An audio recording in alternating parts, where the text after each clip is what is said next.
This is about the details on Indian students who are still stranded in Iran. As Iran, we are learning, is trying to prove a safe passage via Armenia and Azerbaijan, and then the students can fly back to India. So this is some sort of a respite to all the families of these students stranded in Iran who are watching the broadcast, where we are learning of some movement there, as there will be a safe passage now provided to these children, to these students via Armenia and Azerbaijan. But how does this Azerbaijan part play out really is something that Akanksha was just mentioning, about how back-channel arrangements and conversations also are happening through not just Turkey but also Azerbaijan. But let me take this across back to Akanksha about this important development where we are looking at possible arrangements, Akanksha, that Iran seems to be making on the stranded students so that they can get back to India.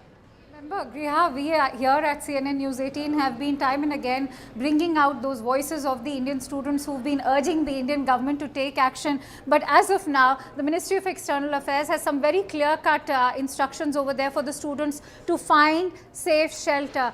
The Ministry of External Affairs has also ensured that there is adequate food and shelter provided to these students. Remember, 200 of them had been moved to Qom. Unfortunately, some even were almost pressurized into staying back in Tehran. Why so? Because they were also scheduled to give their medical examinations between 5th and the 10th of March. But students and their voices that are coming out from Iran, even the ones who've been moved out of Tehran, continues to in fact maintain that the situation is quickly spiraling out of control. It has become extremely dangerous. They are hearing explosions time and again, because we have seen how this overall conflict has now seen a domino effect within Iran. And so even for them to be receiving that safe passage, whether it is through Armenia, whether it is through Azerbaijan, there has to be some kind of a conditional ceasefire. Who is going to work out that conditional ceasefire? Because as you rightly highlighted, this is the information that's been shared with us